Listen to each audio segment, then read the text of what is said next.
पहला प्रश्न, ध्यान और साक्षित्व में क्या संबंध है?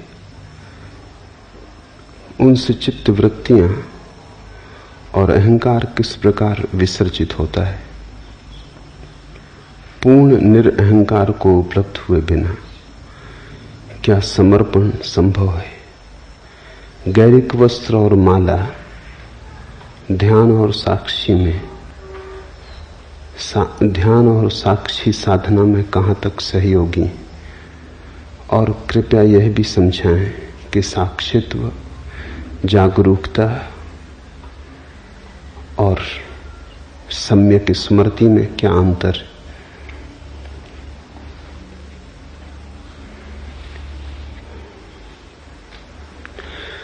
मनुष्य के जीवन को हम 4 हिस्सों में बांट सकते हैं। सबसे पहली परिधि तो कर्म की है। करने का जगत है, सबसे बाहर। थोड़े भीतर चलें तो फिर विचार का जगत है, और थोड़े भीतर चलें तो फिर भाव का जगत है, भक्ति का, प्रेम का। और थोड़े भीतर चलें, केंद्र पर पहुंचे तो साक्षी का।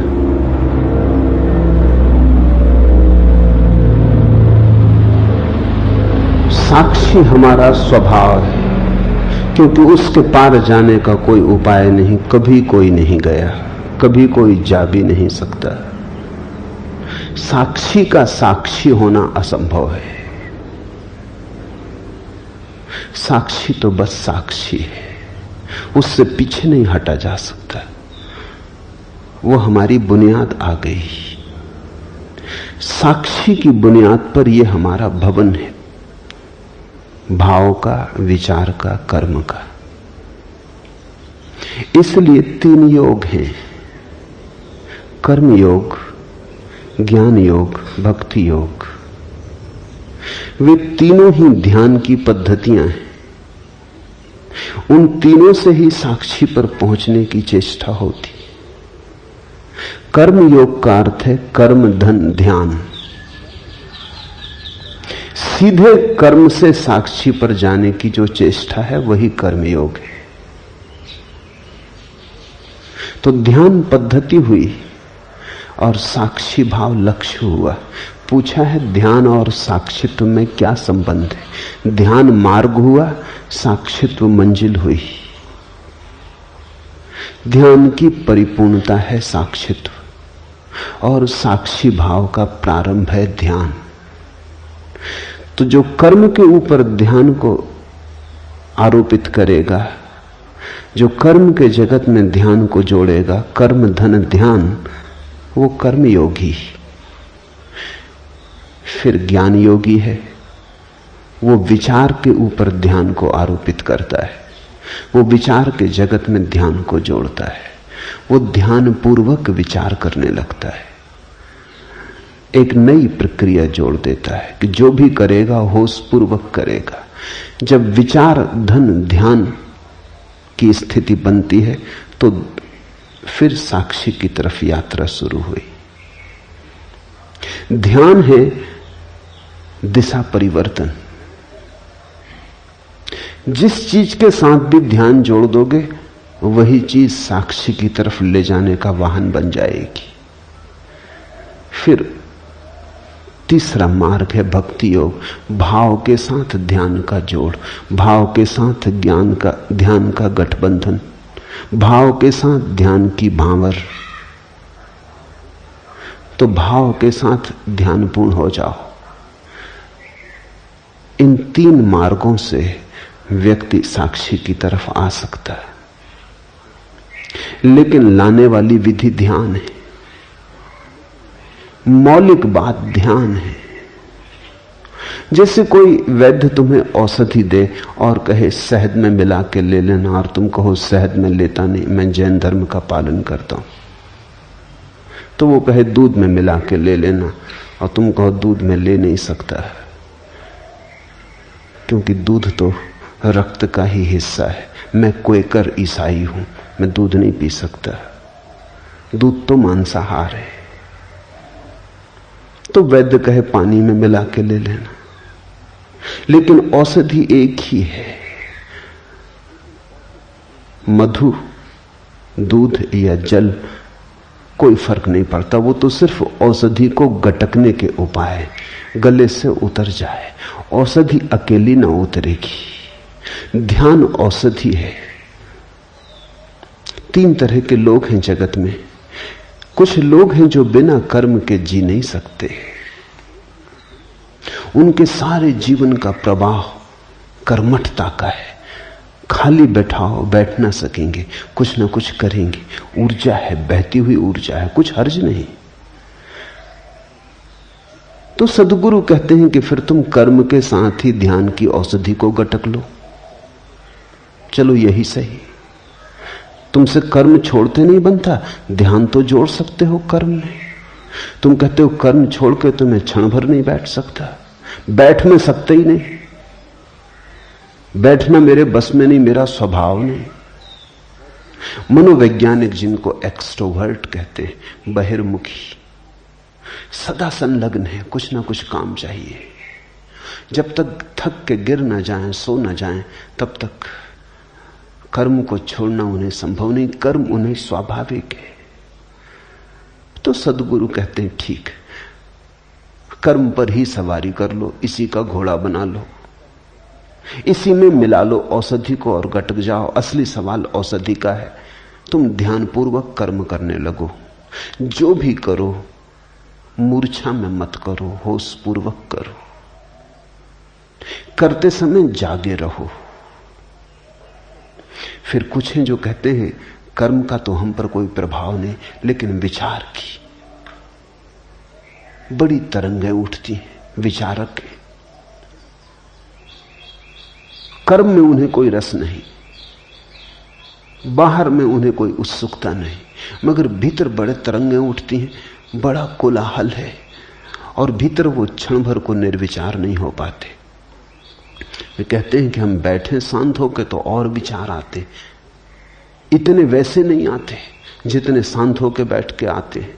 पूजा, प्रार्थना, ध्यान का नाम ही रखते हैं कि बस विचारों की बड़ी आक्रमण, सेनाओं पर सेनाएं चली आती हैं, डुबा लेती। क्या करें? तो सदगुरु कहते हैं तुम विचार में ही मिला के ध्यान को पी जाओ। विचार को रोको मत, विचार आए तो उसे देखो, उसमें खो मत, थोड़े दूर खड़े रहो, थोड़े फासले पर, शांत भाव से देखते हुए विचार को ही धीरे धीरे तुम साक्षी भाव को उपलब्ध हो जाओगे। विचार से ही ध्यान को जोड़ दो। फिर कुछ है वो कहते हैं ना हमें विचार की कोई झंझट है, ना हमें कर्म की कोई झंझट है। भाव का उद्रेक होता है, आंसू बहते, हृदय गदगद हो आता, डुबकी लग जाती, प्रेम में, स्नेह में, श्रद्धा में, भक्ति में। सदगुरु कहते हैं इसी को औषधि बना लो, इसी में ध्यान को जोड़ दो। आंसू तो बहे, ध्यान पूर्वक बहे, रोमांच तो हो लेकिन ध्यान पूर्वक हो।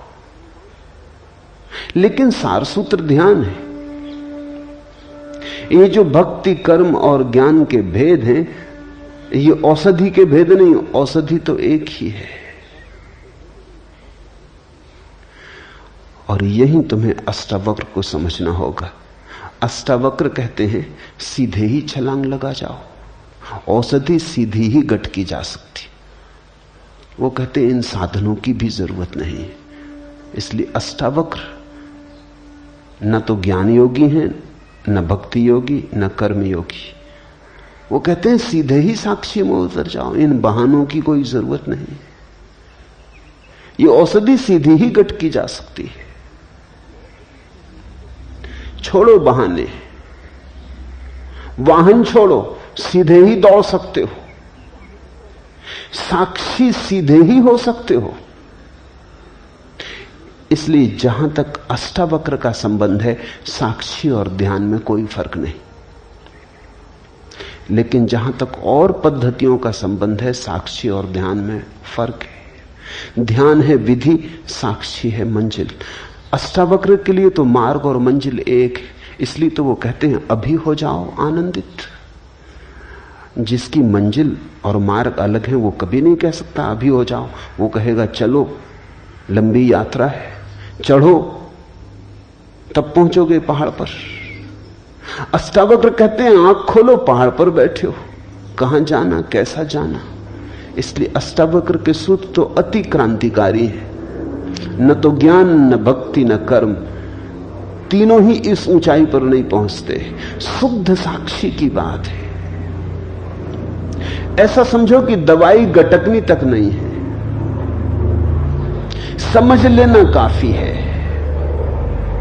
बोध मात्र काफी है, सहारे की कोई जरूरत ही नहीं है, तुम वहां हो ही।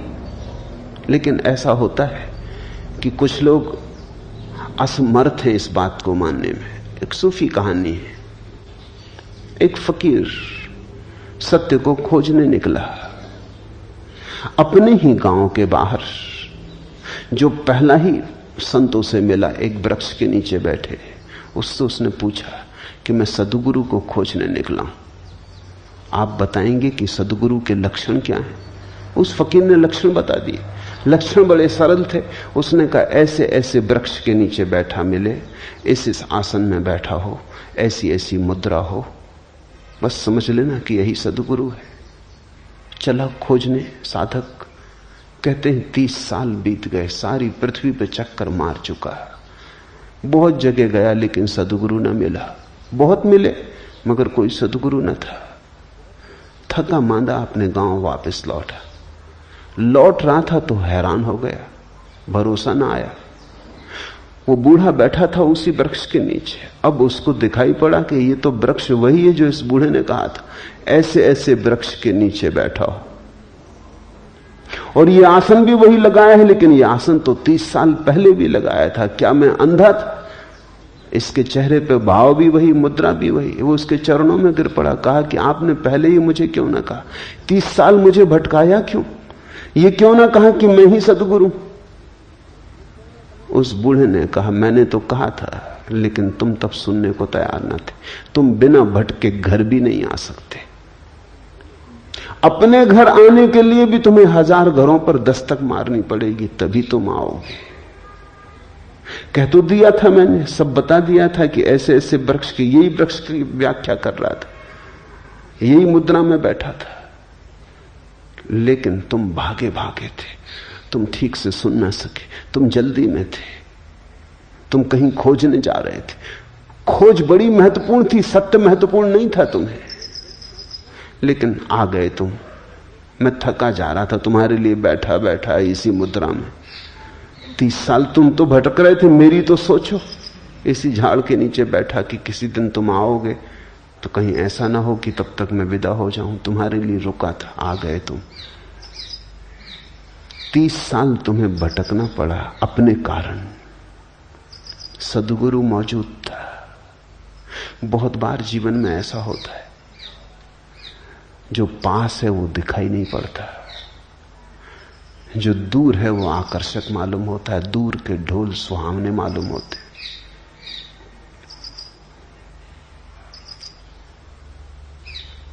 दूर खींचते हैं सपने हमें। अष्टावक्र कहते हैं कि तुम ही हो वही जिसकी तुम खोज कर रहे हो, और अभी और यहीं तुम वही हो। कृष्णमूर्ति जो कह रहे हैं लोगों से, वो शुद्ध अष्टावक्र का संदेश है। न अष्टावक्र को किसी ने समझा, न कृष्णमूर्ति को कोई समझता है। और तथाकथित साधु सन्यासी तो बहुत नाराज होते, क्योंकि कृष्णमूर्ति कहते हैं ध्यान की कोई जरूरत नहीं। बिल्कुल ठीक कहते हैं। न भक्ति की कोई जरूरत, न कर्म की कोई जरूरत, न ज्ञान की कोई जरूरत। साधारण साधु संत बड़े विचलित हो जाते हैं कि कुछ भी जरूरत नहीं, भटका दोगे लोगों को। भटकाइए, साधु संत रहे। कृष्णमूर्ति तो सीधा अष्टावक्र का संदेश ही दे रहे हैं। वो इतना ही कह रहे हैं कुछ जरूरत नहीं, क्योंकि जरूरत तो तब होती है जब तुमने खोया होता है। जरा झटकारो धूल, उठो, ठंडे पानी के छींटे आंख पे मार लो, और क्या करना है।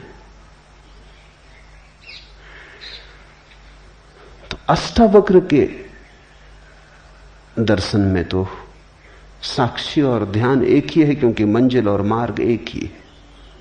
लेकिन और सभी मार्गों और प्रणालियों में ध्यान विधि है, साक्षी उसका अंतिम फल है। उनसे चित्तवृत्तियां और अहंकार किस प्रकार विसर्जित होते हैं। साक्षी भाव से चित्तवृत्तियां और अहंकार विसर्जित नहीं होते। साक्षी भाव में पता चलता है कि वे कभी थे ही नहीं। विसर्जित तो तब हो जब रहे हो। तुम ऐसा समझो कि तुम एक अंधेरे कमरे में बैठे हो, समझ रहे हो कि भूत है, तुम्हारा ही कुर्ता टंगा है, मगर भय में और घबराहट में और कल्पना के जाल में तुमने उसमें हाथ भी जोड़ लिए, पैर भी जोड़ लिए, वो खड़ा तुम्हें डरा रहा है। अब कोई कहे कि दिया जला लो, तो तुम पूछोगे दिया के जलने से भूत कैसे दूर होता है। लेकिन दिए के जलने से भूत दूर हो जाता है, क्योंकि भूत है नहीं। होता तो दिए के जलने से दूर नहीं होता। दिए के जलने से भूत के दूर होने का क्या लेना देना है। अगर भूत होता ही तो दिए के जलने से दूर ना होता। नहीं है, आभास होता है, इसलिए दूर भी हो जाता है। तुम हजारों ऐसी बीमारियों से पीड़ित रहते हो जो नहीं है, इसलिए किसी साधु संत की राख भी काम कर जाती है। इसलिए नहीं कि तुम्हारी बीमारी को राख से दूर होने का कोई संबंध है। पागल हुए हो? राख से कहीं बीमारियां दूर हुई? नहीं तो सब औषधि शास्त्र व्यर्थ हो जाएं। राख से बीमारी दूर नहीं होती, सिर्फ बीमारी थी ये ख्याल दूर होता है। मैंने सुना है एक वैद्य के संबंध में, खुद उन्होंने मुझसे कहा, एक आदिवासी क्षेत्र में बस्तर के पास वो रहते, तो बस्तर से दूर देहात से एक आदिवासी आया। वो एक गांव में गए हुए थे, आदिवासियों का गांव था। वो बीमार था, तो वैद्य के पास लिखने को भी कोई उपाय ना था। गांव में ना तो फाउंटेन पेन था, ना कलम थी, ना कागज था। तो पास में पड़े हुए एक खपड़े पर पत्थर के एक टुकड़े से उन्होंने औषधि का नाम लिख दिया और कहा कि बस इसको तो 1 महीने भर घोंट के दूध में मिला के पी लेना, सब ठीक हो जाएगा। वो आदमी महीने भर बाद आया, बिल्कुल ठीक हो गया, स्वस्थ चंगा। वैद्य ने कहा दवा काम कर गई? उसने कहा गजब की काम कर गई, अब फिर एक और खपड़े पे लिख के दे दें। उसने कहा तेरा मतलब? उसने कहा खपड़ा तो खत्म हो गया, घोल के पी गए, मगर गजब की दवा थी और वो ठीक भी होके आ गया है। अब वैद्य भी कुछ कहे तो ठीक नहीं, अब कुछ कहना उचित ही नहीं। वो मुझसे कहने लगे, फिर मैंने कुछ नहीं कहा, जब ठीक ही हो गया तो जो ठीक कर दे वो दवा। अब इसको और भटकाने में क्या सार है? ये कहना कि पागल, हमने दवा का नाम लिखा था, वो तो तूने खरीदी नहीं, वो प्रिस्क्रिप्शन को ही पी गए, मगर काम कर गई बात। बीमारी झूठी रही होगी, मनोकल्पित रही होगी। मनोवैज्ञानिक कहते हैं हमारी 100 में से 90 बीमारियां मनोकल्पित। और जैसे जैसे समझ बढ़ती है, ऐसा संभावना है कि 99% मनोकल्पित हो सकती है। और एक दिन ऐसी भी घटना आ सकती है कि 100% बीमारियां मनोकल्पित हों। इसलिए तो दुनिया में इतने चिकित्सा शास्त्र काम करते। एलोपैथी लो, उससे भी मरीज ठीक हो जाता है। आयुर्वेदिक लो, उससे भी ठीक हो जाता है। होम्योपैथी, उससे भी ठीक हो जाता है। यूनानी, उससे भी ठीक हो जाता है। नेचुरोपैथी से भी ठीक हो जाता है। और गंडे ताबीज भी काम करते हैं। आश्चर्यजनक है, अगर बीमारी वस्तुता है तो फिर बीमारी को दूर करने का एक विशिष्ट उपाय ही हो सकता है। सब उपाय काम नहीं करेंगे, बीमारी है नहीं। तुम्हें जिस पे भरोसा है, किसी को एलोपैथी पे भरोसा है, काम हो जाता है। बीमारी से ज्यादा डॉक्टर का नाम काम करता है। तुमने कभी ख्याल किया, जब भी तुम बड़े डॉक्टर को दिखा के लौटते हो जेब खाली करके, काफी फीस देके, आधे तो तुम वैसे ही ठीक हो जाते। अगर वही डॉक्टर मुफ्त प्रिस्क्रिप्शन लिख दे तो तुम्हें असर ना होगा। डॉक्टर की दवा कम काम करती है, चुकाई गई फीस ज्यादा काम करती। एक दफा ख्याल आ जाए कि डॉक्टर बहुत बड़ा, सबसे बड़ा डॉक्टर, बस काफी है। तुम पूछते हो अहंकार और चित्तवृत्तियां साक्षी भाव में कैसे विसर्जित होती हैं? विसर्जित नहीं होती हैं, होती तो विसर्जित होती।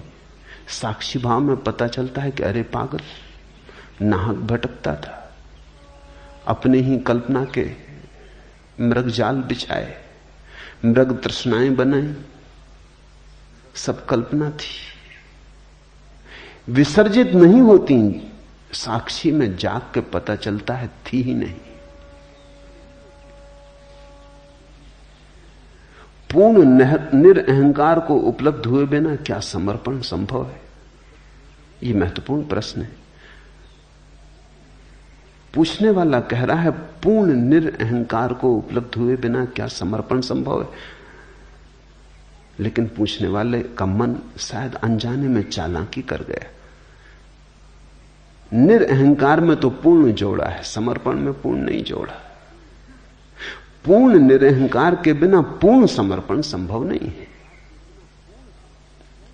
जितना अहंकार छोड़ोगे उतना ही समर्पण संभव है। 50% अहंकार छोड़ोगे तो 50% समर्पण संभव। अहंकार का छोड़ना और समर्पण दो बातें थोड़ी हैं, एक ही बात को कहने के दो ढंग हैं। तो तुम कहो कि पूर्ण अहंकार को छोड़े बिना तो समर्पण संभव नहीं, पूर्ण समर्पण संभव नहीं, धोखा मत दे लेना अपने को।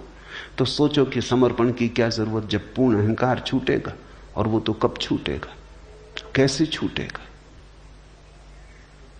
जितना अहंकार छूटेगा उतना समर्पण संभव है।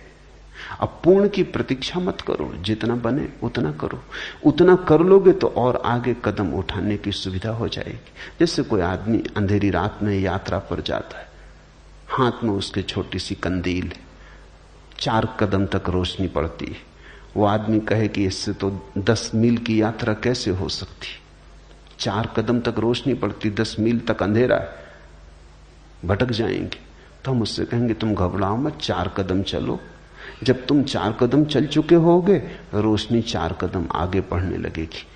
कोई 10 मील तक रोशनी की थोड़ी जरूरत है, तब तुम चलोगे। 4 कदम काफी है। तो जितना अहंकार रत्ती भर छूटता है, रत्ती भर छोड़ो। रत्ती भर छोड़ने पर फिर रत्ती छोड़ने की संभावना आ जाएगी। 4 कदम चले, फिर 4 कदम तक रोशनी पड़ने लगी। ऐसी तरकीब खोज के मत बैठ जाना कि जब पूर्ण अहंकार छूटेगा तब समर्पण करेंगे, फिर तुम कभी ना करोगे।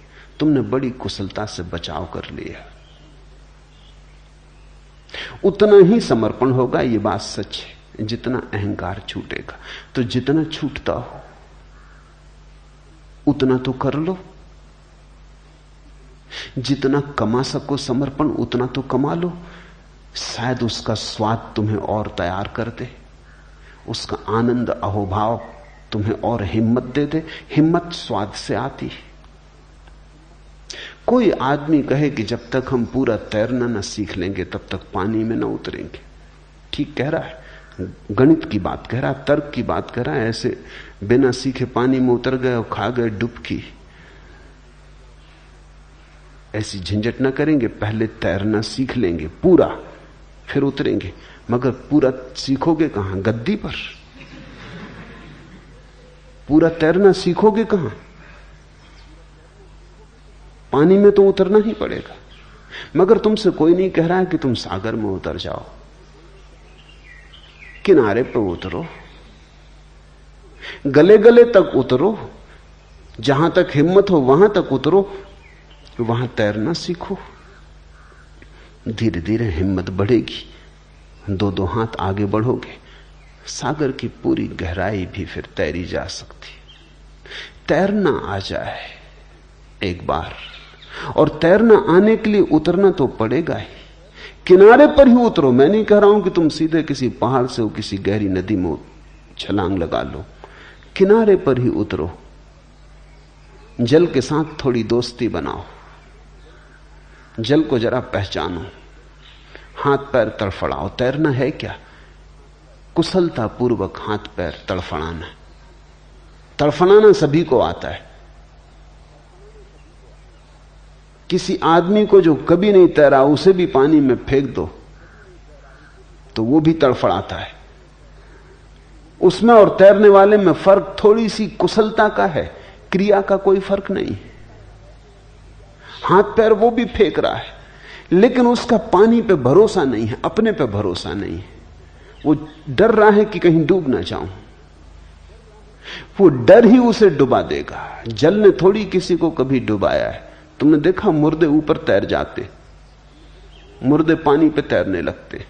पूछो मुर्दों से तुम्हें क्या तरकीब आती? जिंदा थे डूब गए, मुर्दा होकर तैर रहे हो। मुर्दा डरता नहीं, अब नदी कैसे डुबाए। पानी का स्वभाव डुबाना नहीं है, पानी उठाता है। इसलिए तो पानी में वजन कम हो जाता है। तुम पानी में अपने से वजनी आदमी को उठा ले सकते हो, बड़ी चट्टान उठा ले सकते हो पानी में। पानी में चीजों का वजन कम हो जाता है। जैसे जमीन का गुरुत्वाकर्षण है, जमीन नीचे खींचती, पानी ऊपर उछालता है। पानी का उछालना स्वभाव है। अगर डूबते हो तो तुम अपने ही कारण डूबते हो। पानी ने कभी किसी को नहीं डुबाया। भूल के भी पानी को दोष मत देना, पानी ने अब तक किसी को नहीं डुबाया। तुम वैज्ञानिक से पूछ लो, वो भी कहता है ये चमत्कार है कि आदमी डूब कैसे जाते हैं, क्योंकि पानी तो उबारता है। तुम्हारी घबराहट में डूब जाते हो, चीख पुकार मचा देते हो, मुंह खोल देते हो, पानी पी जाते हो, भीतर वजन हो जाता है, डुबकी खा जाते हो। मरते तुम अपने कारण हो। तैरने वाला इतना ही सीख लेता है कि अरे पानी तो उठाता है, उसकी श्रद्धा पानी में बढ़ जाती। वो समझ लेता है कि पानी तो वजन कम कर देता है। जितने वजनी हम जमीन पे थे उससे बहुत कम वजनी पानी में रह जाते।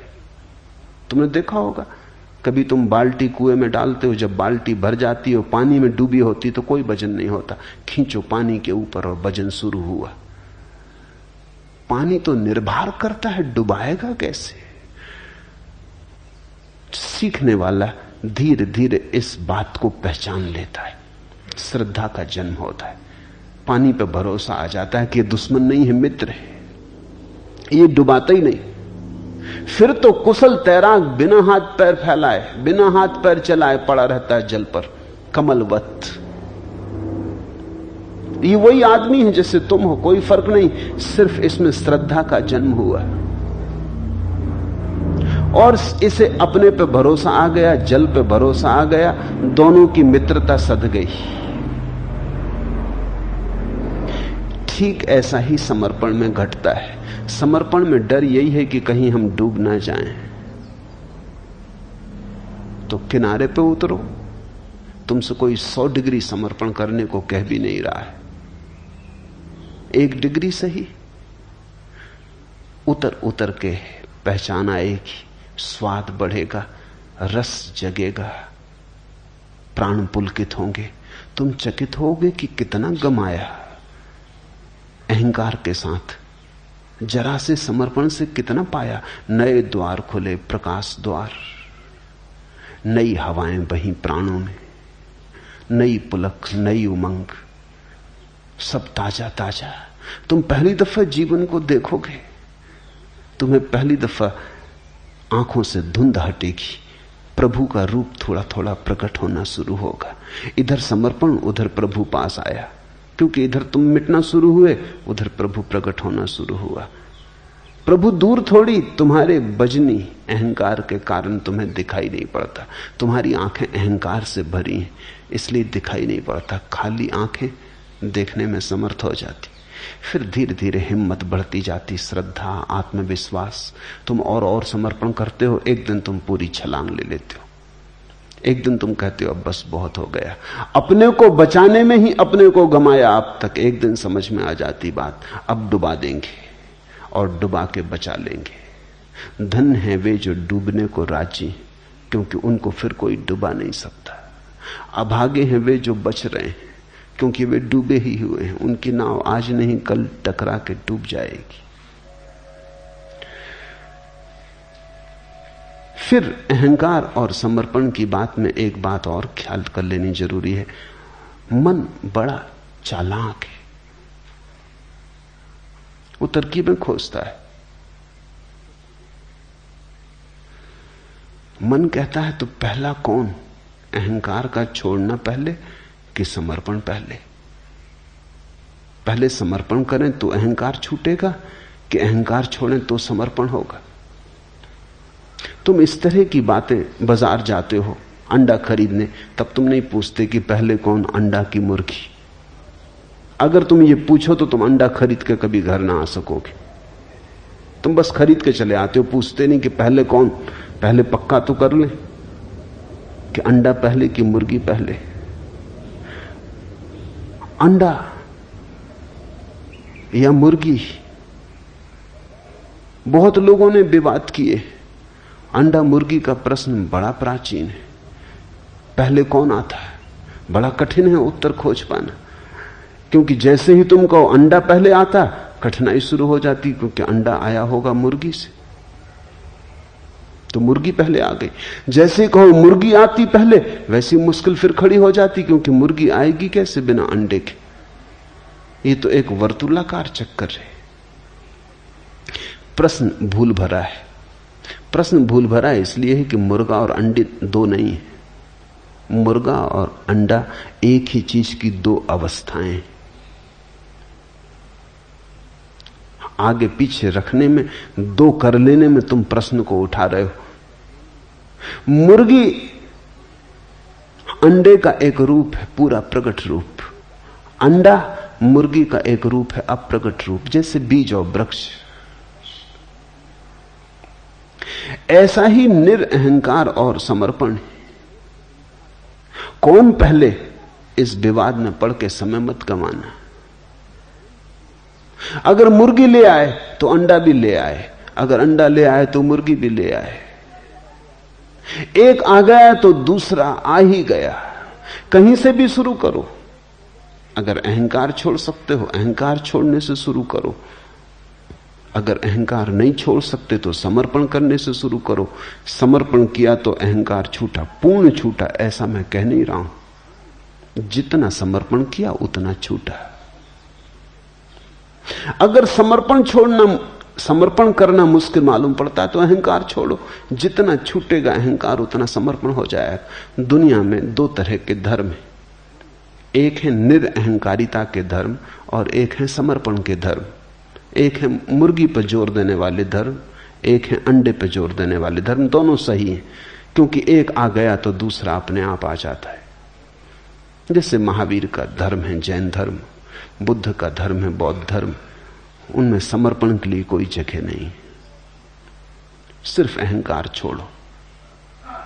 समर्पण करोगे कहां? कोई परमात्मा नहीं है जिसके सामने समर्पण हो सके। महावीर कहते हैं अशरण, शरण जाने की कोई जगह ही नहीं। किसकी शरण जाओगे? अशरण में हो जाओ, लेकिन अहंकार छोड़ो। हिंदू हैं, मुसलमान हैं, ईसाई हैं, वे धर्म समर्पण के धर्म है। वे अहंकार छोड़ने की उतनी बात नहीं कहते। वे कहते हैं परमात्मा पे समर्पण करो। कोई चरण खोज लो, कोई चरण जहां तुम अपने सिर को झुका सको। अहंकार अपने से चला जाएगा। दोनों सही है, क्योंकि दोनों घटनाएं एक ही सिक्के के दो पहलू हैं। तुम सिक्के का सीधा हिस्सा घर ले आओ कि उल्टा हिस्सा घर ले आओ, इससे क्या फर्क पड़ता है? सिक्का घर आ जाएगा। दोनों ही एक सिक्के के पहलू हैं, पर कहीं से शुरू करना पड़ेगा। बैठ के सिर्फ गणित मत बिठाते रहना। गैरिक वस्त्र और माला ध्यान और साक्षी साधना में कहां तक सहयोगी है? चाहो तो हर चीज सहयोगी है। चाहो तो छोटी छोटी चीजों से रास्ता बना ले सकते हो। कहते हैं राम ने जब पुल बनाया लंका को जोड़ने को, जब सागर सेतु बनाया, तो गिलहरियां छोटी छोटी रेत के कण और कंकड़ ले आईं।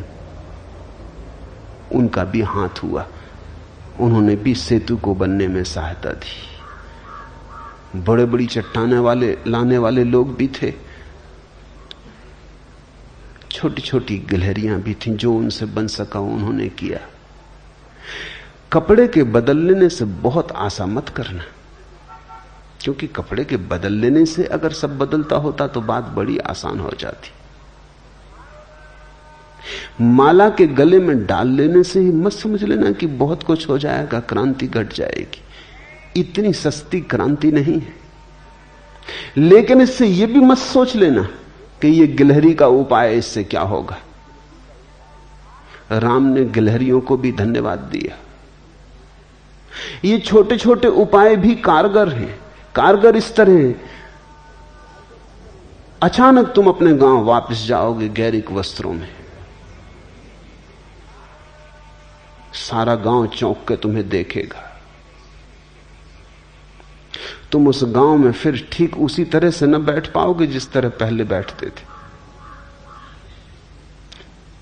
तुम उस गांव में उसी तरह से छिप न जाओगे जैसे पहले छिप जाते थे। तुम उस गांव में एक पृथकता लेकर आ गए। हर एक पूछेगा क्या हुआ है, हर एक तुम्हें याद दिलाएगा कि कुछ हुआ है, हर एक तुमसे प्रश्न करेगा, हर एक तुम्हारी स्मृति को जगाएगा, हर एक तुम्हें मौका देगा पुनः पुनः स्मरण का साक्षी बनने का। एक मित्र ने सन्यास लिया, सन्यास लेते वक्त वो रोने लगे, सरल व्यक्ति, और कहा कि बस एक अड़चन है, मुझे शराब पीने की आदत है। और आप जरूर कहेंगे कि छोड़ो। मैंने कहा मैं किसी को कुछ छोड़ने को कहते ही नहीं। पीते हो ध्यानपूर्वक पियो।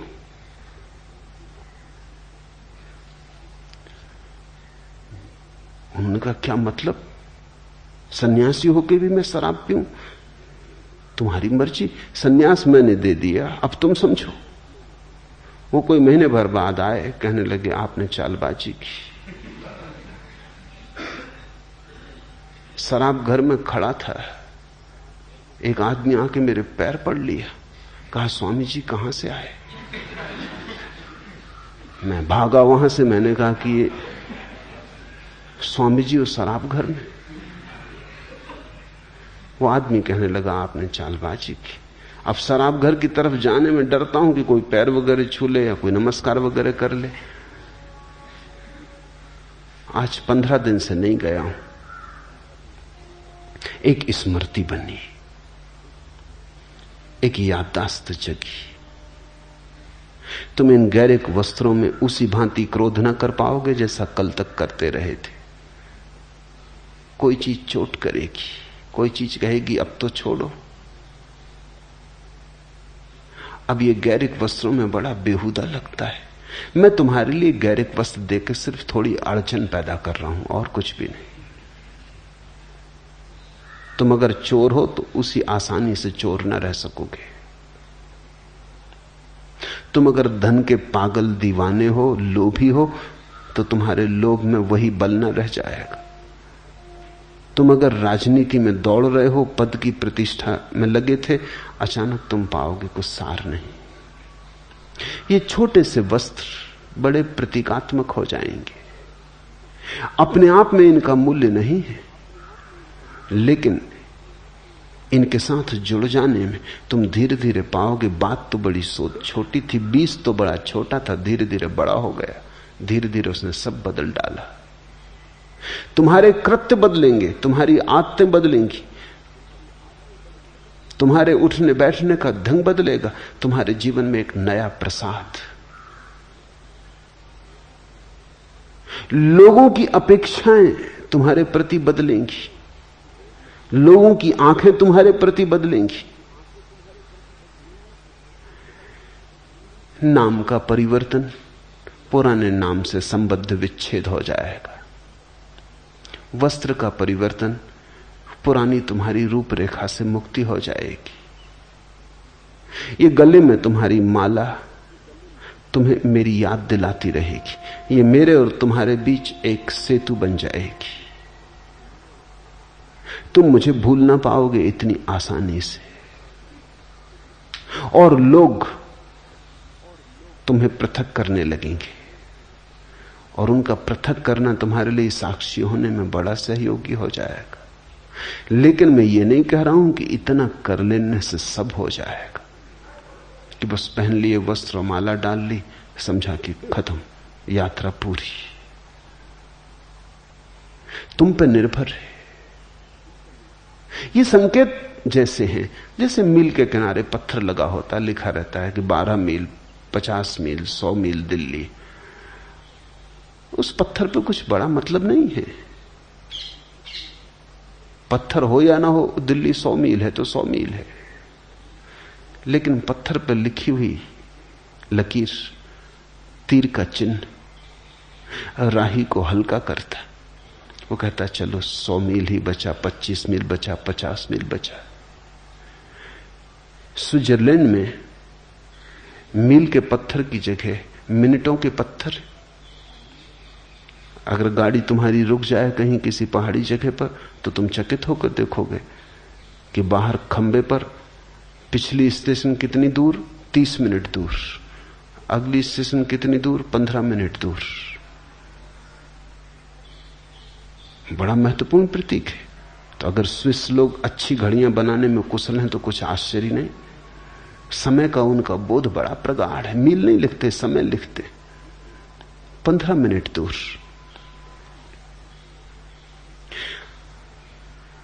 खबर मिलती है कि समय का बोध प्रगाढ़ है इस जाति का।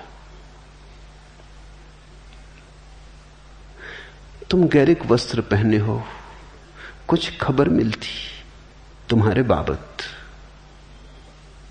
हर चीज खबर देती। कैसे तुम बैठते हो, कैसे तुम उठते हो, कैसे तुम देखते हो, हर चीज खबर देती। सैनिकों को हम ढीले वस्त्र नहीं पहनाते, दुनिया में कोई जाति नहीं पहनाती। पहनाएगी तो हार खाएगी। सैनिक को ढीले वस्त्र पहनाना खतरनाक सिद्ध हो सकता है।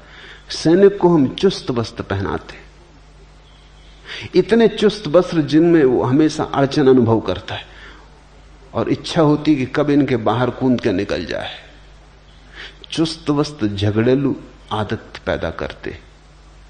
चुस्त वस्त्र में बैठा आदमी लड़ने को तत्पर रहता है। ढीले वस्त्र का आदमी थोड़ा विश्राम में होता है। सिर्फ सम्राट ढीले वस्त्र पहनते थे, या सन्यासी या फकीर। तुमने कभी देखा कि ढीले वस्त्र पहन के अगर तुम सीढ़ियां चढ़ो तो तुम एक एक सीढ़ी चढ़ोगे। चुस्त वस्त्र पहन के चढ़ो, दो दो एक साथ चढ़ जाओगे। चुस्त वस्त्र पहने हो तो तुम क्रोध से भरे हो। कोई जरा सी बात कहेगा और बेचैनी खड़ी हो जाएगी। ढीले वस्त्र पहने हो तुम थोड़े विश्राम में रहोगे। छोटी छोटी चीजें फर्क लाती। जीवन छोटी छोटी चीजों से बनता है। गिलहरियों के द्वारा लाए गए छोटे छोटे कंकर पत्थर जीवन के सेतु को निर्मित करते। क्या तुम खाते हो, क्या तुम पहनते हो, कैसे उठते बैठते हो, सबका अंतिम परिणाम है। सबका जोड़ हो तुम। अब एक आदमी चला जा रहा है, चमकीले भड़कीले रंगीले वस्त्र पहने, तो कुछ खबर देता है। एक स्त्री चली जा रही है, बेहुदे अश्लील शरीर को उभारने वाले वस्त्र पहने, कुछ खबर देती। एक आदमी ने सीधे सादे वस्त्र पहने, ढीले विश्राम से भरे, कुछ खबर मिलती उस आदमी के संबंध में। मनोवैज्ञानिक कहते हैं अगर तुम एक आदमी को आधा घंटा तक चुपचाप देखते रहो, कैसे वस्त्र पहने, कैसा उठता, कैसा बैठता, कैसा देखता, तो तुम उस आदमी के संबंध में इतनी बातें जान लोगे कि तुम भरोसा ना कर सकोगे। हमारी हर गतिविधि, हर भाव भंगिमा हमारी है। भाव भंगिमा के बदलने से हम बदलते हैं, हमारे बदलने से भाव भंगिमा बदलती। तो ये तो केवल प्रतीक है, ये तुम्हें साथ देंगे, ये तुम्हारे लिए इशारे बने रहेंगे, ये तुम्हें जागरूक रखने के लिए थोड़ा सा सहारा है।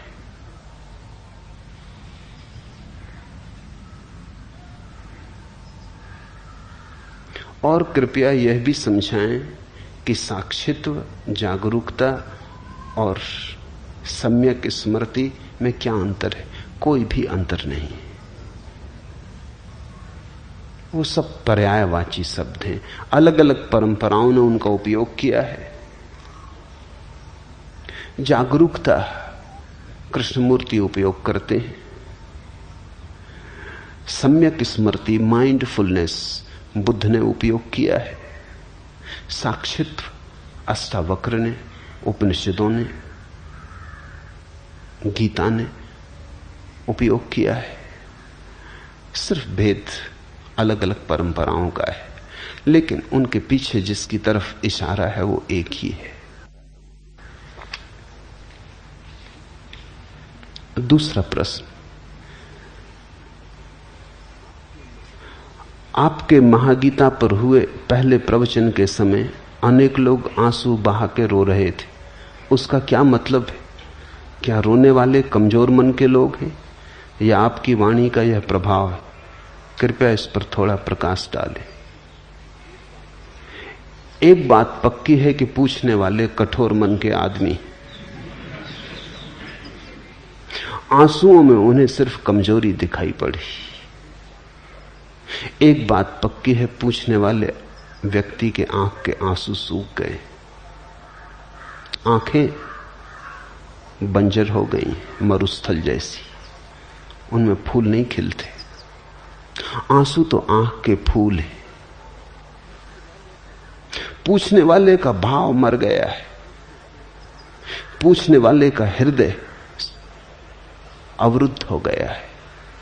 पूछने वाला सिर्फ बुद्धि से जी रहा होगा, उसने भाव को तिलांजलि दे दी, सोच विचार से जी रहा होगा। प्रेम और करुणा और जीवन की तरफ जो लगाव की, चाहत की, आनंद की संभावना है, उसे इंकार कर दिया होगा। कोई रसधार नहीं बहती होगी, सूखा साखा मरुस्थल जैसा मन हो गया होगा। इसलिए पहली बात यह ख्याल में आई कि जो लोग रोते हैं कमजोर मन के होंगे। किसने कहा तुम्हें कि रोना कमजोरी का लक्षण? मीरा खूब रोई,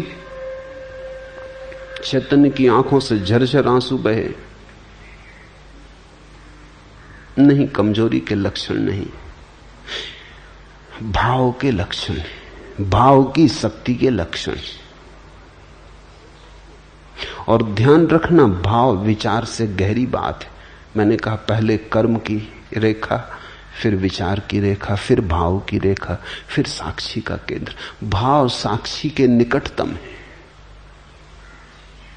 भक्ति भगवान के निकटतम है,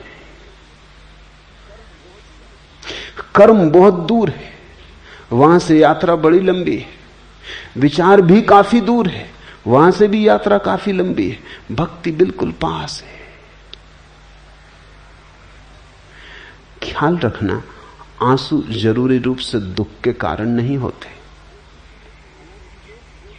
हालांकि लोग एक ही तरह के आंसुओं से परिचित हैं जो दुख के होते। करुणा में भी आंसू बहते, आनंद में भी आंसू बहते, अहोभाव में भी आंसू बहते हैं, कृतज्ञता में भी आंसू बहते। आंसू तो सिर्फ प्रतीक हैं कि कोई ऐसी घटना भीतर घट रही है जिसको संभालना मुश्किल है। दुख या सुख, कोई ऐसी घटना भीतर घट रही है जो इतनी ज्यादा है कि ऊपर से बहने लगी। फिर वो दुख हो, इतना ज्यादा दुख हो कि भीतर संभालना मुश्किल हो जाए तो आंसुओं से बहेगा। आंसू निकास है। या आनंद घना हो जाए तो आनंद भी आंसुओं से बहेगा। आंसू निकास है। आंसू जरूरी रूप से दुख या सुख से जुड़े नहीं है, अतिरेक से जुड़े हैं। जिस चीज का भी अतिरेक हो जाएगा आंसू उसी को लेकर बहने लगेंगे। तो जो रोए उनके भीतर कुछ अतिरेक हुआ होगा, उनके हृदय पे कोई चोट पड़ी होगी, उन्होंने कोई मर्मर सुना होगा अज्ञात का। दूर अज्ञात की किरण ने उनके हृदय को स्पर्श किया होगा। उनके अंधेरे में कुछ उतरा होगा, कोई तीर उनके हृदय को पीड़ा और आह्लाद से भर गया। रोक ना पाए वो अपने आंसू।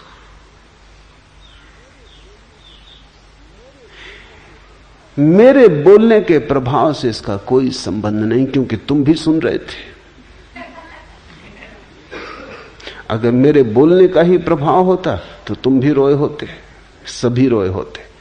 नहीं, मेरे बोलने से ज्यादा सुनने वाले की हार्दिकता का संबंध है। जो रो सकते थे वो रोए, और रोना बड़ी शक्ति है। एक बहुत अनूठी दिशा को मनुष्य जाति ने खो दिया है, विशेषकर मनुष्यों ने खो दिया, पुरुषों ने। स्त्रियों ने थोड़ा बचा रखा है। स्त्रियां धन्यभागी हैं। मनुष्य की आंख में पुरुष हो कि स्त्री एक सी ही आंसुओं की ग्रंथियां हैं। प्रकृति ने आंसुओं की ग्रंथियां बराबर बनाई हैं। इसलिए प्रकृति का तो निर्देश स्पष्ट है कि दोनों की आंखें रोने के लिए बनी।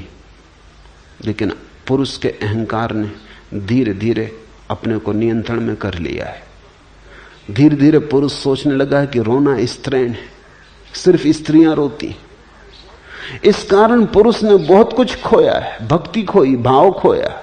इस कारण पुरुष ने आनंद खोया, अहोभाव खोया। इस कारण पुरुष ने दुख की भी महिमा खोई, क्योंकि दुख भी निखारता है, साफ करता है। इस कारण पुरुष के जीवन में एक बड़ी दुर्घटना घटी। तुम चकित होगे, दुनिया में स्त्रियों की बजाय दुगने पुरुष पागल होते।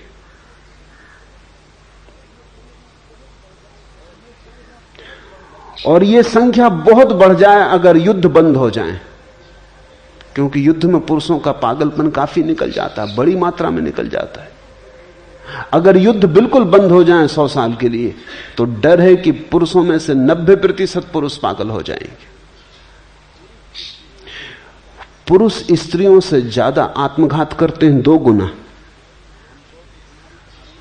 आमतौर से तुम्हारी धारणा और होगी, तुम सोचते हो कि स्त्रियां ज्यादा आत्मघात करती, बातें करती हैं स्त्रियां, करती नहीं आत्मघात। ऐसा गोली वगैरह खा के लेट जाती हैं, मगर गोली भी हिसाब से खाती हैं। तो स्त्रियां प्रयास ज्यादा करती हैं आत्मघात का, लेकिन सफल नहीं होती। उस प्रयास में भी हिसाब होता। वस्तुतः स्त्रियां आत्मघात करना नहीं चाहती। आत्मघात तो उनका केवल निवेदन है, शिकायत का।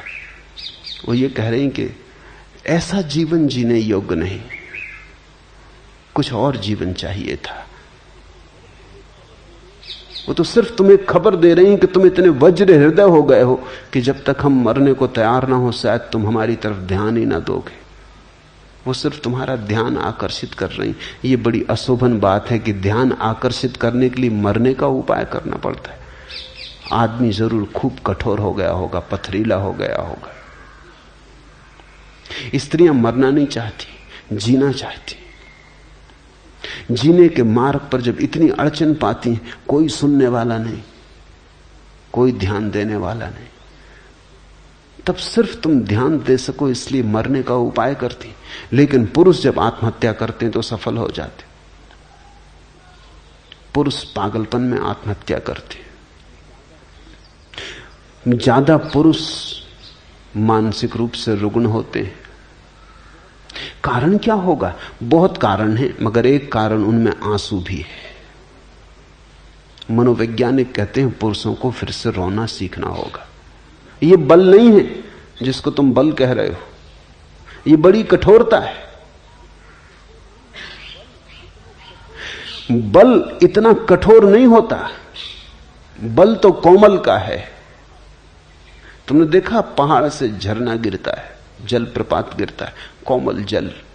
चट्टानें बड़ी सख्त, चट्टानें जरूर सोचती होंगी हम मजबूत हैं, ये जलधार कमजोर है, लेकिन अंततः जलधार जीत जाती, चट्टान रेत होकर बह जाती। परमात्मा कोमल के साथ है, निर्बल के बलराम। एक फूल खिला है, पास में पड़ी है एक चट्टान, चट्टान जरूर दिखती है मजबूत, फूल कमजोर, लेकिन तुमने कभी फूल की शक्ति देखी, जीवन की शक्ति? कौन चट्टान को सिर झुकाता है? तुम पत्थर को लेकर तो भगवान के चरणों में चढ़ाने नहीं जाते, तुम चट्टान सोच के कि बड़ी मजबूत है, चलो अपनी प्रेसी को भेंट कर दें, ऐसा तो नहीं करते। फूल तोड़ के ले जाते हो, फूल का बल है, फूल की गरिमा है, उसकी कोमलता उसका बल है, उसका खिलाव उसका बल है, उसका संगीत, उसकी सुगंध उसका बल है, उसकी निर्बलता में उसका बल है। सुबह खिला है, सांझ मुरझा जाएगा, यही उसका बल है। लेकिन खिला है, चट्टान कभी नहीं खिलती, बस है। चट्टान मुर्दा है, फूल जीवंत है, मरेगा क्योंकि जिया है। चट्टान कभी नहीं मरती क्योंकि मरी ही है। कोमल बनो, आंसुओं को फिर से पुकारो, तुम्हारी आंखों को गीत और कविता से भरने दो, अन्यथा तुम वंचित रहोगे बहुत सी बातों से। फिर तुम्हारा परमात्मा भी एक तर्क जाल रहेगा, हृदय की अनुभूति नहीं, एक सिद्धांत मात्र रहेगा, एक सत्य का स्वाद और सत्य की प्रतीति नहीं। जो आंसू बहाकर रोए वे सौभाग्यशाली, वे बलशाली। उन्होंने फिक्र ना की कि तुम क्या कहोगे। उनको भी फिक्र तो लगती है कि लोग क्या कहेंगे। जब कोई आदमी जार जार रोने लगता है तो उसे भी फिक्र लगती है कि लोग क्या कहेंगे। बल चाहिए रोने को कि फिक्र छोड़े कि लोग क्या कहेंगे। कहने दो, होंगे बदनाम तो हो लेने दो, हमको जी खोल के रो लेने दो। जब कोई आदमी रोता है, छोटे बच्चे की तरह बिसूरता है, तो थोड़ा सोचो उसका बल। तुम सबकी फिक्र नहीं की उसने ये फिक्र नहीं की कि लोग क्या कहेंगे कि मैं यूनिवर्सिटी में प्रोफेसर हूं और रो रहा हूं। कोई विद्यार्थी देख ले कि मैं इतना बड़ा दुकानदार और रो रहा हूं, कोई ग्राहक देख ले कि मैं इतना बलशाली पति और रो रहा हूं और पत्नी पास बैठी है, घर जाके झंझट खड़ी होगी। कि मैं बाप हूं और रो रहा हूं और बेटा देख ले, छोटे बच्चे देख ले, संभाल लो अपने को। अहंकार संभाले रखता है, ये निरअहंकार रोया। अहंकार अपने को सदा नियंत्रण में रखता है, निरअहंकार बहता है, उसमें बहाव है। जे सुलगे ते बुझी गए, बुझे ते सुलगे नाई, रहीमन दाहे प्रेम के, बुझ बुझ के सुलगाई। अंगारे जलते हैं, जे सुलगे ते बुझी गए, लेकिन एक घड़ी आती बुझ जाते, फिर तुम दोबारा उन्हें नहीं जला सकते। राख को किसी ने कभी दोबारा अंगारा बनाने में सफलता पाई? जे सुलगे ते बुझी गए, बुझे ते सुलगे नाही, फिर एक दफा बुझ के वो कभी नहीं सुलगते। रहीमन दाहे प्रेम के, लेकिन जिनके हृदय में प्रेम का तीर लगा उनका क्या कहना। रहीमन दाहे प्रेम के, बुझ बुझ के सुलगाएं। बार बार जलते, बार बार बुझते, फिर सुलग जाते। प्रेम की अग्नि शाश्वत है, सनातन है। जिन्होंने मुझे प्रेम से सुना वो रो पाएंगे, जिन्होंने मुझे सिर्फ बुद्धि से सुना वो कुछ निष्कर्ष ज्ञान लेके जाएंगे, वो राख लेके जाएंगे, प्रेम का अंगारा नहीं। वो ऐसी राख लेके जाएंगे जो फिर कभी नहीं सुलगेगी, याद रखना। वो बुझ गई, वो तो मैंने तुमसे जब कही तभी बुझ गई।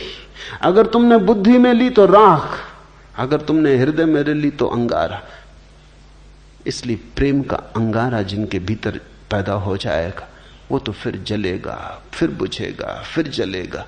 वो तो तुम्हें खूब तड़फाएगा, वो तो तुम्हें निखारेगा, वो तो तुम्हारे जीवन में सारा रूपांतरण ले आएगा। दिल खोल के अगर तुम रो सके तो अंगारा हृदय में पहुंच गया इसकी खबर दी। अगर न रो सके तो बुद्धि तक पहुंचा। थोड़ी राख इकट्ठी हो जाएगी, तुम थोड़े जानकार हो जाओगे, तुम दूसरों को समझाने में थोड़े कुशल हो जाओगे, वाद विवाद तर्क करने में तुम थोड़े निपुण हो जाओगे। बाकी मूल बात चूक गई। जहां से अंगारा ला सकते थे वहां से सिर्फ राख लेके लौट आए। फिर तुम उस राख को चाहे विभूति कहो, कुछ फर्क नहीं पड़ता। राख राख है।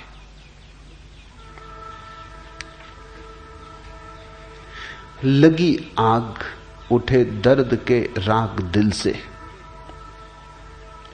तेरे गम में आतस बयां हो गए हम। खिरत की बदौलत रहे रास्ते में, गुब्बारे पसे कारवां हो गए हम। लगी आग उठे दर्द के राग दिल से, वो आंसू आग लग जाने के आंसू थे। जब किसी को रोकते देखो उसके पास बैठ जाना। वो घड़ी सत्संग का है, वो घड़ी छोड़ने जैसी नहीं। तुम नहीं रो पा रहे तो कम से कम रोते हुए व्यक्ति के पास बैठ जाना, उसका हाथ हाथ में ले लेना। शायद बीमारी तुम्हें भी लग जाए। लगी आग उठे दर्द के राग दिल से, आग लग जाए। ये गैरिक वस्त्र आग के प्रतीक है, ये प्रेम की आग के प्रतीक है। तेरे गम में आतस बयां हो गए हम। और जब तुम्हारे भीतर हृदय में पीड़ा उठेगी, विरह का भाव उठेगा, तुम्हारी श्वास श्वास में जब अग्नि प्रकट होने लगेगी, आतस बयां। तेरे गम में आतस बयां हो गए हम। खिरत की बदौलत रहे रास्ते में, बुद्धि की बदौलत तो रास्ते में भटकते रहे। खिरत की बदौलत रहे रास्ते में, गुब्बारे पसे कारवां हो गए हम। और बुद्धि के कारण धीरे धीरे हमारी हालत ऐसी हो गई जैसे कारवां गुजरता है, उसके पीछे धूल उड़ती रहती। हम धूल हो गए। धूल के अतिरिक्त बुद्धि के हाथ में कभी कुछ लगा नहीं है। खिरत की बदौलत रहे रास्ते में, गुब्बारे पसे कारवां हो गए हम। जो दिल अपना रोशन हुआ कृष्ण मोहन, हदें मिट गई बेकरां हो गए हम। जो दिल अपना रोशन हुआ कृष्ण मोहन, अगर प्रेम में पड़ जाए चोट, हृदय पे लग जाए चोट, खिल जाए वहां आग का अंगारा। जो दिल अपना रोशन हुआ कृष्ण मोहन, हदें मिट गई बेकरां हो गए हम। उस घड़ी फिर सीमाएं टूट जाती, असीम हो जाते। आंसू असीम की तरफ तुम्हारा पहला कदम है। आंसू इस बात की खबर है कि तुम पिघले, तुम्हारी सख्त सीमाएं थोड़ी पिघली, तुम थोड़े नरम हुए, तुम थोड़े गर्म हुए, तुमने ठंडी बुद्धि थोड़ी छोड़ी, थोड़ी आग जली, थोड़ा ताप पैदा हुआ। ये आंसू ठंडे नहीं हैं, ये आंसू बड़े गर्म हैं। और ये आंसू तुम्हारे पिघलने की खबर लाते हैं। जैसे बर्फ पिघलती है, ऐसे जब तुम्हारी भीतर की अस्मिता पिघलने लगती तो आंसू बहते हैं। कतीले हवस थे तो आतस नफस थे, मोहब्बत हुई बेजुबां हो गए हम। जब बुद्धि से भरे थे, वासनाओं से भरे थे, विचारों से भरे थे तो लाख बातें की। जवान बड़ी तेज थी। कतीले हवस थे तो आतस नफस थे, मोहब्बत हुई बेजुबान हो गए हम। वे आंसू बेजुबान अवस्था की सूचनाएं। जब कुछ ऐसी घटना घटती है कि कहने का उपाय नहीं रह जाता तो न रो तो क्या करो। जब जवान कहने में असमर्थ हो जाए तो आंखें आंसुओं से कहती। जब बुद्धि कहने में असमर्थ हो जाए तो कोई नाच के कहता है। मीरा नाची, कुछ ऐसा हुआ कि कहने को शब्द ना मिले। पद्म घुंघरू बांध मीरा नाची रे, रोई, जार जार रोई। कुछ ऐसा हो गया कि शब्दों में कहना संभव न रहा। शब्द बड़े संकीर्ण मालूम हुए। आंसू ही कह सकते थे, आंसुओं से ही कहा। नहीं, इस तरह के भाव मन में मत लेना कि वो लोग कमजोर हैं। वे लोग शक्तिशाली हैं। उनकी शक्ति कोमलता की है। उनकी शक्ति संघर्ष की और हिंसा की नहीं है। उनकी शक्ति हार्दिकता की है। क्योंकि अगर तुमने सोचा कि ये लोग कमजोर हैं तो फिर तुम कभी भी ना रोओगे। इसलिए तुमसे बार बार जोर दे के कह रहा हूं, उनको कमजोर मत समझना, उनसे ईर्ष्या करो। बार बार सोचो कि क्या हुआ कि मैं नहीं रो पा रहा हूं।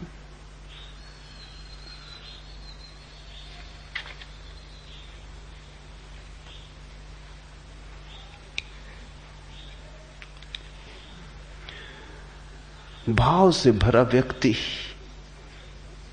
स्वयं के केंद्र के सर्वाधिक निकट है। और जितना ही भाव से भरा व्यक्ति स्वयं के निकट होता है उतनी ही ज्यादा पीड़ा को अनुभव करता है। तुम जितने घर से ज्यादा दूर हो उतने ही घर को भूलने की सुगमता है। जैसे जैसे घर करीब आने लगता है वैसे वैसे घर की याद भी आने लगती। तुम परमात्मा को भूल के बैठे हो। परमात्मा शब्द तुम्हारे कानों में पड़ता है लेकिन कोई हलचल नहीं होती। सुन लेते हो, एक शब्द मात्र है। परमात्मा शब्द मात्र नहीं है। उसे सुन लेने भर की बात नहीं है।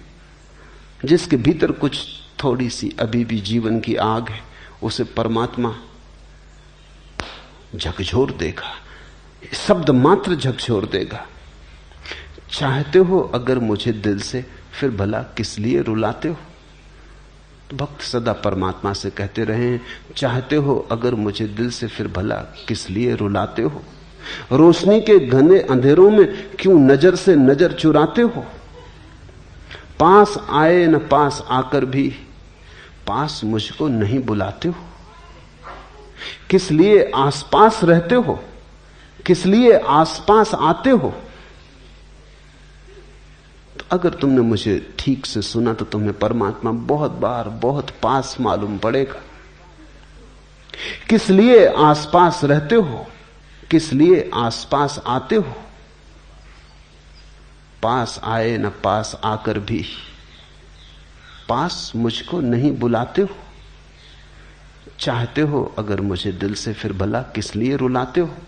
रोशनी के घने अंधेरों में क्यों नजर से नजर चुराते हो। जो व्यक्ति भाव में उतर रहा है वो बिल्कुल इतने करीब है परमात्मा के कि परमात्मा की आंच उसे अनुभव होने लगती, नजर में नजर पड़ने लगती, सीमाएं एक दूसरे को ऊपर उतरने लगती, एक दूसरे की सीमा में अतिक्रमण होने लगता है। यहां जो कहा जा रहा है वो सिर्फ कहने को नहीं है, वो तुम्हें रूपांतरित करने को है।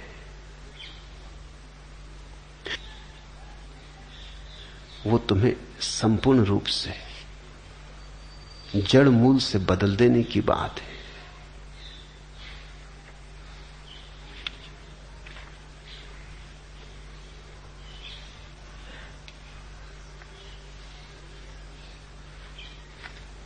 तीसरा प्रश्न, धर्म धन धारणा या धारणा धन धर्म से संस्कृति का निर्माण होता है और संस्कृति से समाज और उसकी परंपराएं बनती। पूज्यपाद ने बताया कि धर्म सबके खिलाफ है। अगर धर्म सभी के विरोध में रहेगा तो किसी प्रकार की अराजकता होना असंभव है क्या? हमें समझाने की कृपा करें। धर्म से जो तुम अर्थ समझ रहे हो धारणा का, वैसा अर्थ नहीं है। धारणा कंसेप्ट धर्म नहीं है। धर्म शब्द बना है जिस धातु से, उसका अर्थ है जिसने सबको धारण किया है, जो सबका धारक है, जिसने सबको धारा है। धारणा नहीं, जिसने सबको धारण किया है। ये जो विराट, ये जो चांद पक्षी और मनुष्य और अनंत अनंत तक फैला हुआ अस्तित्व है, इसको जो धारे हुए है वही धर्म। धर्म का कोई संबंध धारणा से नहीं है। तुम्हारी धारणा हिंदू की है, किसी की मुसलमान की है, किसी की ईसाई की, इससे धर्म का कोई संबंध नहीं। ये धारणाएं, ये बुद्धि की धारणाएं। धर्म तो उस मौलिक सत्य का नाम है जिसने सब को संभाला है, जिसके बिना सब बिखर जाएगा, जो सबको जोड़े हुए है, जो सबकी समग्रता है, जो सबका सेतु है। वही, जैसे हम फूल की माला बनाते हैं, की माला रखी हो, फर्क क्या है? ढेर अराजक है, उसमें कोई एक फूल से दूसरे फूल से संबंध नहीं, सब फूल असंबंधित है। माला में एक धागा पिरोया, वो धागा दिखाई नहीं पड़ता, वो फूलों में छिपा है, लेकिन एक फूल दूसरे फूल से जुड़ गया। इस सारे अस्तित्व में जो धागे की तरह पिरोया हुआ, उसका नाम धर्म। जो हमें वृक्षों से जोड़े है, चांद तारों से जोड़े है, जो कंकड़ पत्थरों को सूरज से जोड़े है, जो सब कुछ जोड़े है, जो सबका जोड़ है, वही धर्म। धर्म से संस्कृति का निर्माण नहीं होता, तो संस्कार से बनती। धर्म तो तब पता चलता है जब हम सारे संस्कारों का त्याग कर देते हैं। सन्यास का अर्थ है संस्कार त्याग। हिंदू की संस्कृति अलग है, मुसलमान की संस्कृति अलग है, बौद्ध की संस्कृति अलग है, जैन की संस्कृति अलग है। दुनिया में हजारों संस्कृतियां हैं, क्योंकि हजारों ढंग के संस्कार हैं। कोई पूरब की तरफ बैठ के प्रार्थना करता है, कोई पश्चिम की तरफ मुंह करके प्रार्थना करता है, ये संस्कार है। कोई ऐसे कपड़े पहनता, कोई वैसे कपड़े पहनता है, कोई इस तरह। मैं नहीं चाहूंगा कि दुनिया में बस एक संस्कृति हो, बड़ी बेहूदी बेरौनक उबाने वाली होगी। दुनिया में हिंदुओं की संस्कृति होनी चाहिए, मुसलमानों की, ईसाइयों की, बौद्धों की, जैनों की, चीनियों की, रूसियों की, हजारों संस्कृतियां होनी चाहिए, क्योंकि वैविध्य जीवन को सुंदर बनाता है। बगीचे में बहुत तरह के फूल होने चाहिए। एक ही तरह के फूल बगीचे को उबाने ऊप से भर देंगे। संस्कृतियां तो अनेक होनी चाहिए, अनेक हैं, अनेक रहेंगी, लेकिन धर्म एक होना चाहिए, क्योंकि धर्म एक है और कोई उपाय नहीं। तो मैं हिंदू को संस्कृति कहता हूं, मुसलमान को संस्कृति कहता हूं, धर्म नहीं कहता। ठीक है, संस्कृतियां तो सुंदर हैं, बनाओ अलग ढंग की मस्जिद, अलग ढंग के मंदिर। मंदिर सुंदर हैं, मस्जिदें सुंदर हैं। मैं नहीं चाहूंगा कि दुनिया में सिर्फ मंदिर रह जाएं और मस्जिदें मिट जाएं, बड़ा सौंदर्य कम हो जाएगा। मैं नहीं चाहूंगा कि दुनिया में संस्कृति रह जाए, अरबी मिट जाए, बड़ा सौंदर्य कम हो जाएगा। मैं नहीं चाहूंगा दुनिया में सिर्फ कुरान रह जाए, वेद मिट जाए, गीता उपनिषद मिट जाए, दुनिया बड़ी गरीब हो जाएगी।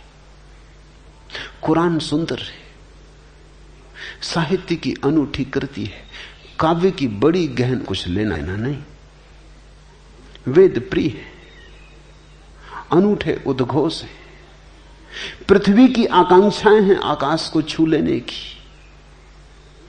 उपनिषद अति मधुर है, उनसे ज्यादा मधुर वक्तव्य कभी भी नहीं दिए गए। वे नहीं खोने चाहिए, वे सब रहने चाहिए, पर संस्कृति की तरह। धर्म तो एक है, धर्म तो वो है जिसने हम सबको धारण किया, हिंदू को भी, मुसलमान को भी, ईसाई को भी। धर्म तो वो है जिसने पशुओं को, मनुष्यों को, पौधों को, सबको धारण किया। जो पौधों में हरे धार की तरह बह रहा है, जो मनुष्यों में रक्त की धार की तरह बह रहा है, जो तुम्हारे भीतर श्वास की तरह चल रहा है, जो तुम्हारे संस्कृति का पर्याय मत समझना। धर्म से संस्कृति का कोई लेना देना नहीं। इसलिए तो रूस की संस्कृति हो सकती, वहां कोई धर्म नहीं। चीन की संस्कृति है, वहां अब कोई धर्म नहीं। नास्तिक की संस्कृति हो सकती है, आस्तिक की हो सकती है। धर्म से संस्कृति का कोई लेना देना नहीं। धर्म तो तुम्हारे रहने सहने से कुछ वास्ता नहीं रखता। धर्म तो तुम्हारे होने से वास्ता रखता है। धर्म तो तुम्हारा शुद्ध स्वरूप है, स्वभाव है। संस्कृति तो तुम्हारे बाहर के आवरण, आचरण, व्यवहार, इन सब चीजों से संबंध रखती। कैसे उठना, कैसे बोलना, क्या कहना, कोई परंपरा नहीं बनती। धर्म परंपरा नहीं, धर्म तो सनातन शाश्वत सत्य है। परंपराएं तो आदमी बनाता है, धर्म तो है। परंपराएं आदमी से निर्मित है, आदमी के द्वारा बनाई गई। धर्म आदमी से पूर्व है, धर्म के द्वारा आदमी बनाया गया है। इस फर्क को ख्याल में ले लेना। इसलिए परंपरा को भूल के भी धर्म मत समझना। और धार्मिक व्यक्ति कभी पारंपरिक नहीं होता, ट्रेडिशनल नहीं होता। इसलिए तो जीसस को सूली देनी पड़ी, मंसूर को मार डालना पड़ा, सुकरात को जहर देना पड़ा, क्योंकि धार्मिक व्यक्ति कभी भी परंपरागत नहीं होता। सनातन शाश्वत का कोई उद्घोष करता है तो परंपरा से बंधे लीक लकीर के फकीर बहुत घबरा जाते, उनको बहुत बेचैनी होने लगती। वो कहते हैं इससे तो अराजकता हो जाएगी। अराजकता अभी है। जिसको तुम कहते हो व्यवस्था, अराजकता, वो क्या खाक व्यवस्था है।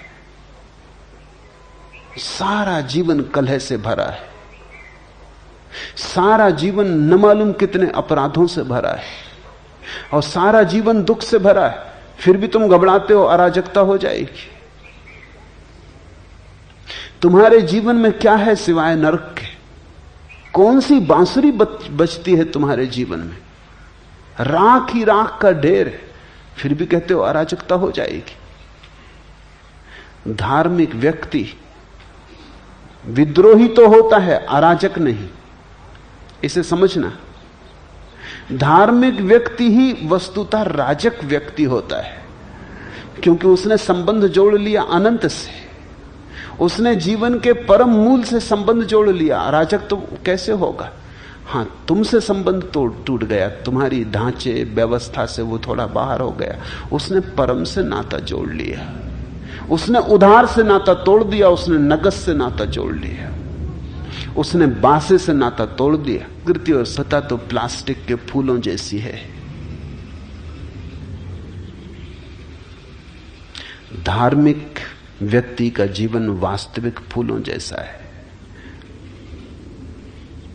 प्लास्टिक के फूल फूल जैसे दिखाई पड़ते हैं, वस्तुतः फूल नहीं मालूम होते, बस दूर से दिखाई पड़ते। धोखा है। तुम अगर इसलिए सत्य बोलते हो क्योंकि तुम्हें संस्कार डाल दिया गया है सत्य बोलने का, तो तुम्हारा सत्य दो कौड़ी का है। तुम अगर इसलिए मांसाहार नहीं करते क्योंकि तुम जैन घर में पैदा हुए और संस्कार डाल दिया गया कि मांसाहार पाप है, इतना लंबा संस्कार डाला गया कि आज मांस को देख के तुम्हें मतली आने लगती, तो तुम ये मत सोचना कि तुम धार्मिक हो गए। ये केवल संस्कार है। ये व्यक्ति जो जैन घर में पैदा हुआ है और मांसाहार से घबराता है, इसे देख के मतली आती, देखने की तो बात, मांसाहार शब्द से इसे घबराहट होती। मांसाहार से मिलती जुलती कोई चीज देख ले तो इसको मतली आ जाती। टमाटर देख के ये घबराता है, ये सिर्फ संस्कार है। अगर ये व्यक्ति किसी मांसाहारी घर में पैदा हुआ होता तो बराबर मांसाहार करता, क्योंकि वहां मांसाहार का संस्कार होता। यहां मांसाहार भाव हो चैतन्य का जैसा महावीर के भीतर हुआ, वो संस्कार नहीं था, वो उनका अपना अनुभव था कि किसी को दुख देना अंततः अपने को ही दुख देना है, क्योंकि हम सब एक हैं, जुड़े हैं। ये ऐसे ही जैसे कोई अपने ही गाल पे चांटा मार ले। देर अबेर जो हमने दूसरे के साथ किया है वो हम पर ही लौट आएगा। महावीर को ये प्रतीति इतनी गहरी हो गई, ये बोध इतना साकार हो गया कि उन्होंने दूसरे को दुख देना बंद कर दिया। मांसाहार छूटा इसलिए नहीं कि बचपन से उन्हें सिखाया गया कि मांसाहार पाप है, मांसाहार छूटा उनके साक्षी भाव में, ये करने लगा। चारों तरफ मांसाहार देखता है, पहले घबराता है, पहले नाक भौं से कौड़ता है, फिर धीरे धीरे अभ्यस्त होता चला जाता है। फिर उसी टेबल पर दूसरों को मांसाहार करते करते धीरे धीरे इसकी नाक, इसके नासारंध्र मांस की गंध से राजी होने लगते। फिर दूसरी संस्कृति का प्रभाव, वहां हर एक व्यक्ति का कहना कि बिना मांसाहार के कमजोर हो जाओगे। देखो ओलंपिक में तुम्हारी क्या गति होती बिना मांसाहार के, एक स्वर्ण पदक भी नहीं ला पाते। स्वर्ण पदक तो दूर, तांबे का पदक भी नहीं मिलता है। तुम अपनी हालत तो देखो, 1000 साल तक गुलाम रहे, बल क्या है तुम में? तुम्हारी औसत उम्र कितनी है? कितनी हजारों बीमारियां तुम्हें पकड़े हुए। निश्चित ही मांसाहारी मुल्कों की उम्र 80 साल के ऊपर पहुंच गई, औसत उम्र 80-85, जल्दी ही 100 साल औसत उम्र हो जाएगी। यहां 30-35 के आसपास हम अटके हुए। कितनी नोबेल प्राइज तुम्हें मिलती। अगर शुद्ध शाकाहार बुद्धि को शुद्ध करता है तो सब नोबेल प्राइज तुम्ही को मिल जानी चाहिए थी। बुद्धि तो कुछ बढ़, एक आध जैन को नोबेल प्राइज मिली। क्या मामला क्या है? तुम 2000 साल से शाकाहारी हो, 2000 साल में तुम्हारी बुद्धि अभी तक शुद्ध नहीं हो पाई। तो मांसाहारी के पास दलीलें हैं, वो कहता तुम्हारी बुद्धि कमजोर हो जाती, क्योंकि ठीक ठीक प्रोटीन, ठीक ठीक विटामिन, ठीक ठीक शक्ति तुम्हें नहीं मिलती, तुम्हारी देह कमजोर हो जाती, तुम्हारी उम्र कम हो जाती, तुम्हारा बल कम हो जाता। अमेरिका में तुम रोज देखते हो, खबरें सुनते हो अखबार में कि किसी 90 साल के आदमी ने शादी की, तुम हैरान होते हो, तुम कहते हो ये मामला क्या पागलपन का है। लेकिन 90 साल तो जैसे कोई जाके पश्चिम की संस्कृति में रहता, वहां ये सब दलीलें सुनता है और प्रमाण देखता है और उनकी विराट संस्कृति का वैभव देखता है, धीरे धीरे भूल जाता है। महावीर को अगर पश्चिम जाना पड़ता तो वो मांसाहार नहीं करते, वो फूल स्वाभाविक था। वो कहते ठीक 2-4-10 साल कम जिएंगे, इससे हर्ज क्या, ज्यादा जीने का फायदा क्या है? ज्यादा जी के तुम करोगे क्या? और थोड़े जानवरों को खा जाओगे, और क्या करोगे?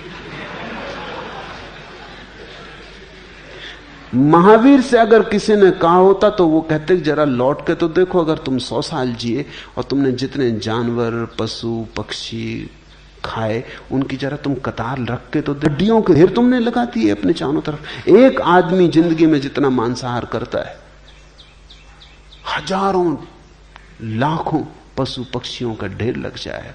अगर जरा तुम सोचो कि इतने प्राण तुमने मिटाए, किस लिए? सिर्फ जीने के लिए, और जीना किस लिए? और पशुओं को मिटाने के लिए। अगर महावीर से कोई ये कहेगा कि तुम निर्बल हो जाते, तो वो कहता बल का हम करेंगे क्या? किसी की हिंसा करनी, किसी को मारना है, कोई युद्ध लड़ना है। अगर महावीर को कोई कहता कि देखो तुम 1000 साल गुलाम रहे, तो महावीर कहते हैं 2 स्थितियां हैं, या तो मालिक बनो किसी के या गुलाम। महावीर कहेंगे मालिक बनने से गुलाम बन, चोर बनने से चोरी का शिकार बन जाना बेहतर। अगर महावीर को कोई कहता कि देखो तुम्हें नोबेल प्राइज नहीं मिलते, वो कहते नोबेल प्राइज का करेंगे क्या, ये खेल खिलौने हैं बच्चों को खेलने कूदने के लिए अच्छे, इनका करेंगे क्या। हम कुछ और ही पुरस्कार पाने चले, वो पुरस्कार सिर्फ परमात्मा से मिलता है और किसी से भी नहीं मिलता। वो पुरस्कार साक्षी के आनंद का है, वो सच्चिदानंद का है। नोबेल प्राइज तुम अपनी संभालो, तुम बच्चों को दो, खेलने दो, ये खिलौने हैं। इस संसार का कोई पुरस्कार उस पुरस्कार का मुकाबला नहीं करता जो भीतर के आनंद का है। भ्रष्ट होके आ जाता है, कारण वो भ्रष्ट था ही, भ्रष्ट होके आ गया ऐसा नहीं, कागजी फूल था, झूठी बात थी, संस्कार था। संस्कृति और धर्म में अंतर समझ लेना। धर्म तुम्हारा स्वानुभव है और संस्कृति दूसरों के द्वारा सिखाई गई बातें। लाख कोई कितने ही व्यवस्था से सिखा दे, दूसरे की सिखाई बात तुम्हें मुक्त नहीं करती, बंधन में डालती है। तो जब मैं कहता हूं धर्म बगावत है, विद्रोह है, तो मेरा अर्थ है बगावत परंपरा से, बगावत संस्कार से। बगावत आध्यात्मिक का अनुशासन दूसरे ढंग का है, वो भीतर से बाहर की तरफ आता है, वो किसी के द्वारा आरोपित नहीं है, वो स्वस्फूर्त है। वो ऐसा है जैसा झरना फूटता है भीतर की ऊर्जा से, वो ऐसा है जैसे नदी बहती है जल की ऊर्जा से, कोई धक्के नहीं दे रहा है। तुम ऐसे हो जैसे गले में किसी ने रस्सी बांधी और घसीटे जा रहे हो, पीछे से कोई कोड़े मार रहा है तो चलना पड़ रहा है। संस्कार से जीने वाला आदमी जबरदस्ती घसीटा जा रहा है, बेमन से घसीटा जा रहा है। धार्मिक व्यक्ति नाचता हुआ जाता है, वो मृत्यु की तरफ भी जाता है तो नाचता हुआ जाता। तुम जो गाते, वो कहते हैं हम साधु संत सीधे साधे आदमी, बड़ा अन्याय हो रहा है दुनिया में, बेईमान मजा लूट रहे हैं, चोर बदमाश मजा लूट रहे हैं। मैं उनसे कहता हूं तुम्हें यह ख्याल ही उठता है कि वो मजा लूट रहे हैं, ये बात बताती कि तुम साधु भी नहीं, संत भी नहीं, सरल भी नहीं। तुम हो तो उन्हीं जैसे लोग, सिर्फ तुम्हारी हिम्मत कमजोर है। चाहते तो तुम भी उन्हीं जैसा मजा हो, लेकिन उस मजे के लिए जो कीमत चुकानी पड़ती है वो चुकाने में तुम डरते हो। तो तुम भी चोर, लेकिन चोरी करने के लिए हिम्मत चाहिए, वो हिम्मत तुम्हारी खो गई।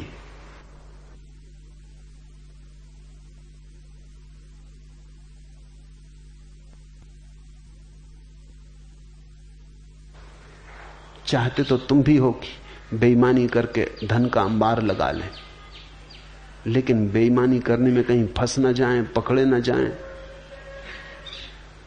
इसलिए तुम रुके हो। अगर तुम्हें पक्का आश्वासन दे दिया जाए कि कोई तुम्हें पकड़ेगा नहीं, कोई तुम्हें पकड़ने वाला नहीं है, कोई पकड़ने का डर नहीं, तुम तत्क्षण चोर हो जाओगे। धार्मिक व्यक्ति तो दया खाता है उन पर जो बेईमानी कर रहे हैं, क्योंकि वो कहता है ये बेचारे कैसे परम आनंद से वंचित हो रहे हैं, जो हमें मिल रहा है वो इन्हें नहीं मिल रहा। धार्मिक व्यक्ति ईर्ष्या नहीं करता अधार्मिक से, दया खाता है, मन ही मन में रोता है कि इन विचारों को, सिर्फ क्योंकि उसके पास कुछ विराट तर है, और उसी विराट के कारण उसके जीवन में एक अनुशासन होता है। उस अनुशासन के ऊपर कोई अनुशासन नहीं है। धार्मिक व्यक्ति विद्रोही है लेकिन अनुशासनहीन नहीं, उसका अनुशासन आत्मिक है, आंतरिक है, आत्मानुशासन है उसका अनुशासन।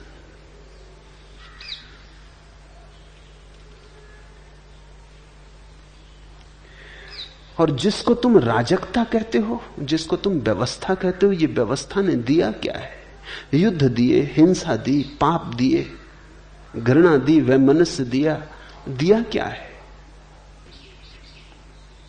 पापियों ने तो हमको बचाया सदा, पाप हमने किए सज्जनों के लिए। प्रश्न जब भी मिले सब मुखौटे लगा, उम्र हमको मिली उलझनों के लिए। भीड़ सपनों की हमने उगाई सदा, बंजारों के नगर निर्जनों के लिए। किन लुटोरों की दुनिया में हम आ गए, हाथ कटते यहां कंगनों के लिए। जिंदगी ने निचोड़ा है इतना हमें, बेच डाले नयन दर्शनों के लिए। यहां है क्या? आंखें तक बिक गई इस आशा में कि कभी दर्शन होंगे। आत्मा तक बिक गई है इस आशा में कि कभी परमात्मा मिलेगा। ऐसा है जन, कोई किसी का मित्र नहीं, सब शत्रु ही शत्रु मालूम होते। यहां मिलता तो कुछ भी नहीं। किस बात को तुम व्यवस्था कहते हो? व्यवस्था तो तभी हो सकती है जब जीवन में आनंद हो। आनंद एक व्यवस्था लाता है। आनंद के पीछे छाया की तरह आती है व्यवस्था। स्मरण रखना, दुखी आदमी अराजक होता है, सुखी आदमी अराजक नहीं हो सकता। दुखी आदमी अराजक हो ही जाता है, उसे मिला क्या है तो वो तोड़ने फोड़ने में उत्सुक हो जाता है। जिसके जीवन में कुछ भी नहीं मिला है वो नाराजगी में तोड़। इस व्यवस्था को, इस धोखे की व्यवस्था को तुम व्यवस्था मत समझ लेना। ये राजनीतिज्ञों की चालबाजी है। और जिन्हें तुम समझते हो कि वो तुम्हारे नेता हैं, जिन्हें तुम समझते हो तुम्हारे राहबर, वो राहजन है, वही तुम्हें लूटते हैं। चलो अब किसी और के सहारे लोगो। बड़े खुदगर्ज हो गए थे किनारे लोगो। अब तो किनारे का भी सहारा रखना ठीक नहीं मालूम पड़ता। चलो अब किसी और के सहारे लोगो। बड़े खुदगर्ज हो गए थे किनारों लोगो। सहारा समझ अंधड़ से गई हैं पतवारें लोगो। क्या गुजरेगी सफीने पे खबर नहीं, अंधड़ से मिल गई हैं पतवारें लोगो। हजारों बेबस आहें दफन हैं यहां, महज पत्थरों के ढेर नहीं हैं ये मजारें लोगों। यहां अंधड़ से मिल गई हैं पतवारें। यहां जिन्हें तुम समझते हो तुम्हारे सहारे हैं वो तुम्हारे शोषक हैं, और जिन्हें तुम समझते हो कि व्यवस्थापक है वो केवल तुम्हारी छाती पर सवार है। तुमने कभी ख्याल किया, जो भी आदमी पद पे होता है वो व्यवस्था की बात करने लगता है, और जो आदमी पद के बाहर होता है राजनीति में वो बगावत की बात करने लगता है। अनुशासन पर्व की जरूरत है। इस सारी दुनिया में सदा से ऐसा होता रहा। राजनीतिक को सिर्फ पद का मोह है, न व्यवस्था से मतलब है, न अव्यवस्था से। हां, जब वो व्यवस्था का मालिक नहीं होता, जब खुद के हाथ में ताकत नहीं होती, तब वो कहता है सब गलत है, तब क्रांति की जरूरत है। और जैसे ही वो पद पे आता है फिर क्रांति की बिल्कुल जरूरत नहीं, क्योंकि क्रांति का काम पूरा हो गया। वो काम इतना था उसको पद पे लाना, वो काम पूरा हो गया। फिर जो क्रांति की बात करे वो दुश्मन, और वो जो क्रांति की बात कर रहा है उसको भी क्रांति से कुछ लेना देना नहीं है। ये बड़ी कुर्सी से उतरे क्रांति, अब क्रांति तुम्हारे हित में। धार्मिक व्यक्ति को न तो व्यवस्था से मतलब है न क्रांति से। धार्मिक व्यक्ति को आत्मानुशासन से मतलब है। धार्मिक व्यक्ति चाहता है बाहर के सहारे बहुत खोज लिए, कोई व्यवस्था नहीं आ सकी दुनिया में। अब जागो, अपना सहारा खोजो, अपनी ज्योति जलाओ। बाहर के दियों के सहारे बहुत चले और भटके, सिर्फ भटके, खाए खंडहरों में गिरे, लहू लुहान हुए। अब अपनी ज्योति जलाओ और अपने सहारे चलो। नहीं कोई बाहर तुम्हें व्यवस्था दे सकता है, अपनी व्यवस्था तुम स्वयं दो। तुम्हारा आज इतना ही। हरिओम तत्सत।